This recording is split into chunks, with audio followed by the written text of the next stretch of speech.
Hello, ladies, gents, and everyone in between that. Let's talk about something that no one wants you to talk about. You guys remember a little while back when that one Italian fella who shares the same name as Mario's brother, who I can't actually name or YouTube will demonetize me, which is already troubling in and of itself. But regardless, remember when you went and domed that one guy who really likes healthcare? And all the mainstream news sources were squelching their way out of the cracks, screaming, crying, and peeing their pants just a little bit over this whole situation. Like, why would anyone ever do this? I just don't understand. Why would they ever murder this guy when all he's ever done is deny people the necessary medical treatment that they need to survive, overcharge and overbill people on medical treatment, such as a case where they overcharge a college student $800,000 for a drug that he desperately needed to stay alive, anti-competition clauses where they push people to buy things from United Healthcare that they can't afford instead of buying it from companies that they can afford to stay alive into the future. It's really, the list goes on, and all of it just doesn't make sense to me.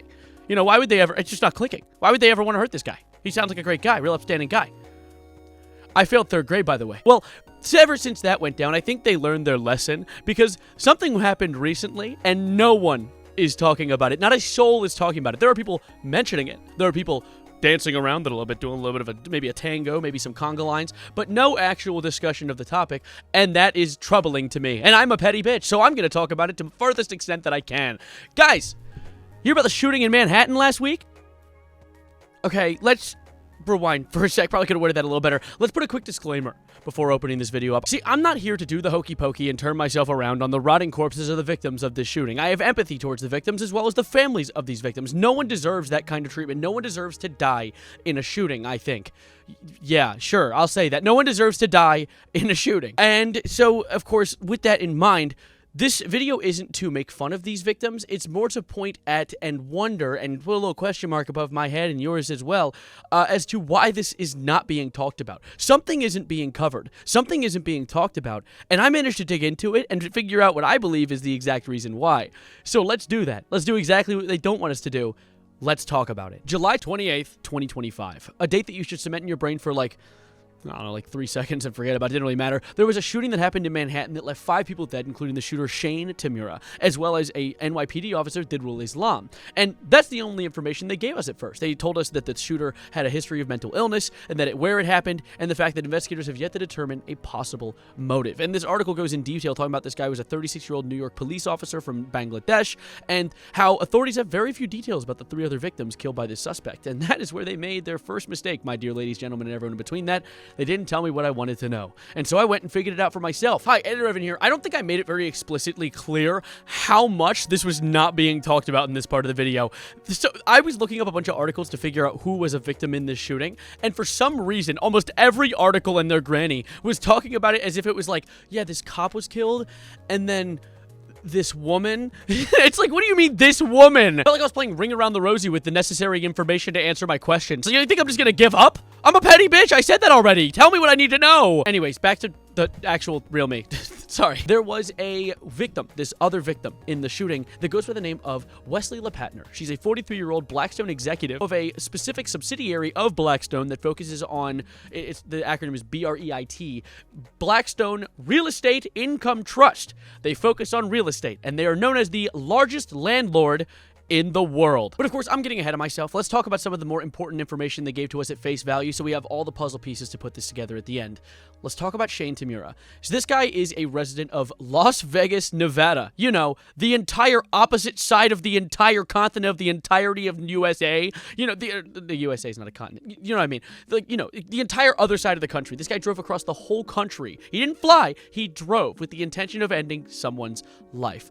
But let's talk about his life over in Nevada real quick. This guy worked as a surveillance department employee at the Horseshoe Hotel and Casino in Las Vegas, and he suffered from an injury. You saw that article talked about how he had suffered from mental illness in the past. Well, that was a result of chronic traumatic encephalopathy. Encephalopathy, it sounds like snuffleupagus. CTE, or also known as a concussion or brain damage, or the first 3 initials of that worm in RFK's brain. And so all of a sudden, people started putting the square in the square hole like toddlers in a daycare. Okay, so this guy had a concussion from doing high school football over a decade ago, mind you. And then he went to 345 Park Avenue in Midtown Manhattan. Well, gosh, I'm starting to put pieces together. You know what else is at 345 Park Avenue in Midtown Manhattan? The NFL headquarters. Oh, gadzooks, I know exactly why he went there. He wants to get revenge on big football. He wants to get big football back for the headache he's had for the past 10 years. Oh, okay. Yeah, that adds up. That makes some sense. And this isn't some sort of MatPat game theory I pulled out of my ass or heard from some netizens online from New York. This is from Eric Adams, the mayor who has never done anything wrong. except for this one, or this one, or this one, or this one, or this one. Yeah, that. It's weird. But he sounds like a trustworthy guy. As long as you conveniently ignore the fact that that 37-hour drive from Las Vegas to Manhattan could have been avoided if he just took a 4-hour drive from Las Vegas to Inglewood, which houses the California NFL headquarters. But just ignore that. That's not important. See, here's the thing.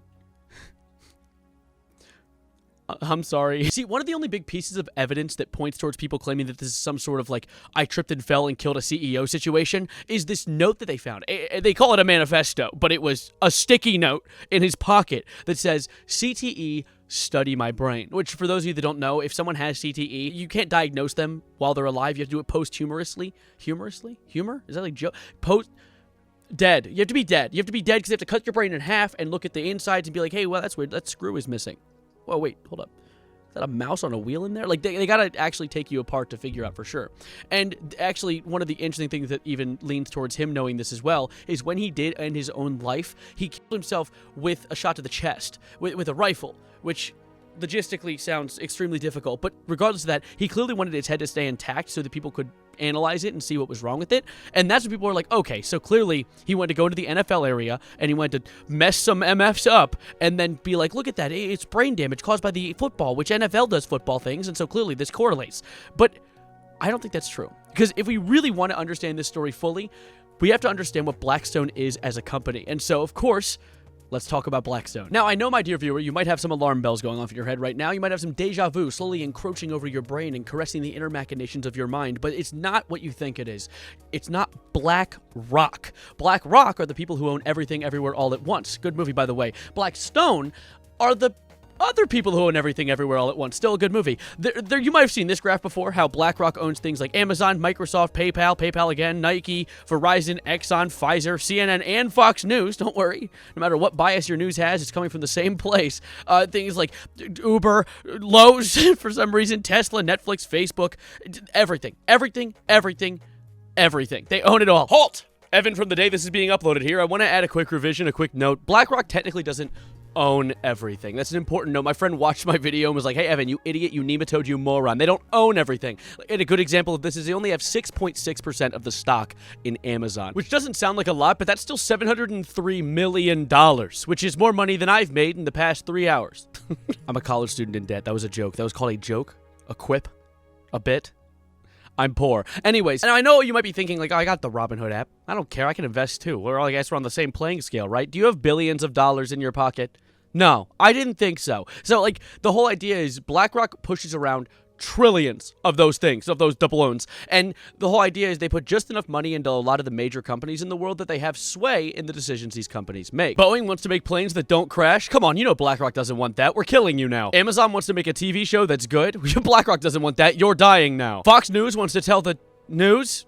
You know BlackRock doesn't want that. We're killing you now. Lowe's finally makes jeans that fit my fat, voluptuous ass while also fitting my legs comfortably. No, you can't do that. BlackRock doesn't want that, so we're killing you now, or you're going to die. This is referred to as a private equity firm, which, in my friend Joey's words, a PE is what happens when people with a shitload of money use that money to get even more money.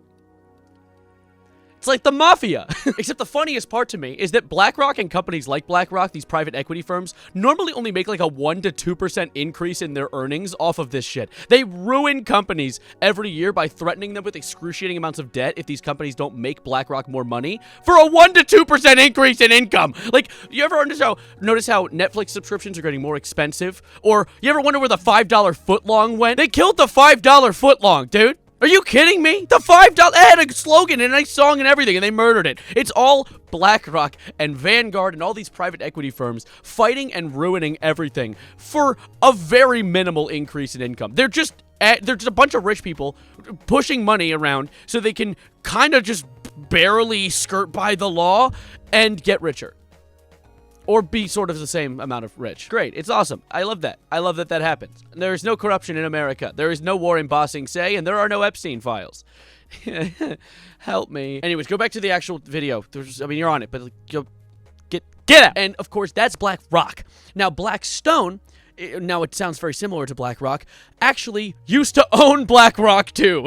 So Don't worry, your confusion is warranted. They're actually almost the same thing. But Blackrock was the financial sector of the over-encompassing Blackstone. Stone's the bigger one. Rocks are tiny. Should be called Black Pebble or something. But then there's Blackstone is the big one. And they do more than just invest. See, just investing in a bunch of things that we use every single day so they can profit off of every human on the planet, that's a bunch of malarkey. That's not enough for them. They have to own all the things that we put our hands on too. Hi, Evan from same day of upload. Independent fact checkers, being my big fat ass, said, yes, this is true. They actually do own everything. It isn't like BlackRock with the investing. They own it. They actually own it. You'll see. It's actually horrifying. And I would just list them all off, but I'm that bitch and I bring those receipts. So let's talk about the 2008 financial crisis. Remember that? Because I don't, I was 6. But there was a whole thing that went down. There was a big financial crisis, one of the biggest financial disasters since the Great Depression is what they called it. And of course, what happened was, since a bunch of people didn't have any more money and couldn't pay for things, they lost their houses. A lot of people lost their houses. And Blackstone decided, you know what? God damn, that's so sad. Let's make some money! And they decided to buy up a bunch of homes. There's one website talking about the fact that Blackstone was one of the first private equity firms to begin buying foreclosed homes in the wake of the financial crisis. There were many properties that were distressed and cheap, and Blackstone took advantage of the 2008 foreclosure crisis by buying these types of homes. And they bought 48,000 of them from 2012 to 2016. Blackstone had $210 billion of assets under management as of the end of 2012, making it the world's largest alternative asset manager. Or as this website refers to him as, the largest commercial landlord in history. In history? Weren't there, medieval kings that owned countries? What do you mean the largest landlord in history? So if you've ever wondered for a second why you're unable to own or afford homes anymore, wow, there it is. But don't worry, we're just scratching the surface. Care to join me for more? See, I guess during COVID, the devil from the Bible was feeling a little silly and decided to allow Blackstone to buy Team Health. Yay! Health people, that's good. Let's get into the health insurance business. They decided to acquire Team Health, which is a company that outsources doctors and medicine to hospitals in need. What? During COVID, when they had a shortage of doctors and medicine? That's outstanding news. And so basically what happened was, instead of this company now focusing on helping people, it was focusing on making a profit, which resulted in ER doctors being randomly pulled off of insurance, so that if you had a surgery, you randomly had to pay an extra $30,000 for the funsies, I guess, as well as various random medical bills being added onto a lot of your purchases, as I said, for the funsies, I guess. And so now you know why if you go into a hospital and end up having to spend $800 for an ibuprofen, lo and behold, there it is again. Ain't that a bitch? Another really notable one that I found interesting is they also bought up tons and tons of nursing homes, which has resulted in an extra 20,000 Americans dying as a consequence because they just started cutting staff and cutting funding because it wasn't making a profit. Clearly, there wasn't enough money being funneled into this business, so they had to start killing old people. And if that somehow doesn't piss you off enough, remember how malls used to be colorful and unique and diverse? Because I don't. I was born in 2002. But still, they used to be unique and interesting looking. Every store had a different design. Everything looked fun. It was a hangout spot. I guess you could watch a Stranger Things Season 2 episode if you really want to get a taste of it. But, they all used to be really unique. And then Blackstone thought, that's stupid. That's dumb and I don't like it. And they bought all the malls up and they made them gray and boring and like the interior of a doctor's office to appeal to the general public. Isn't that great? They killed art. Even Hitler liked art. You're worse than Hitler. Okay, that admittedly is a bit of a stretch. But anyways, remember how this video was about a shooting? I almost forgot. Let's talk about Shane Chamro. Let's tell his whole story now with the Blackstone shenanigans in mind. Shane Chamro was born in Hawaii and grew up in Las Vegas, Nevada. And in 2015, he was a football player in high school. 2015, by the way. Note that down. The year of Hotline Bling and Left Shark from the Katy Perry Super Bowl halftime show. 2 years before Vine even considered shuffling off this mortal coil, Shane started experiencing strange, inexplicable headaches. As he grew older, he tried various different ways to solve this problem. He visited countless doctors, had MRI scans, neuropsychologist visits, he had some injections in the back of the head. He probably dabbled in voodoo for all I know, but he was trying to figure out a way to solve these inexplicable, painful headaches. And he, of course, got into trouble because, the average mentally disturbed gentleman is going to have this happen, especially because he's, a concussion's going to permanently alter your brain chemistry. And so he got 2 different visits to inpatient, as well as he got kicked off of the grounds of a casino for trying to fight the security because they wouldn't give him his winnings. I don't even know why they reported on that. I guess they were trying to be like, he's unstable. Look, he's going to shoot people because he's unstable. But it was part of the story, and so I wanted to give it to you guys as well. And then at some point in his life, he decided to take the, as I said, 37-hour drive from Las Vegas to Manhattan, New York, to then shoot up the wrong place because oopsies. Because oopsie daisies, I mean. You see how something doesn't really make sense here? See how something is not adding up? It's almost like, I don't know, there was another Luigi situation, but they don't want that getting out, so they decide to cover it up and make him seem just crazy bonkers insane instead of making him an actual targeted attack. I don't know, though. We really don't know. And the fact that everyone involved is no longer alive means we really will never know. But I wanted to make sure you guys knew that this even happened, because it seems like they really wanted us not to. And I like to, as I said, be that bitch. So I hope you enjoyed this strange and relatively serious video. I apologize if there weren't enough Google giggles out of this one, but I hope you enjoyed it regardless. And of course, if you did, like the video and subscribe if you're new. And comment down below if you really have any interesting input or think I missed some information. But I tried to cover everything. I spent like 4 hours researching everything just nonstop today because I found this just so interesting. Something is not right, and I'd love to figure out one day. But for now, I'm gonna go. Thank you for watching, and as always, adios, arrivederci, goodbye, good night, and I don't know, get out.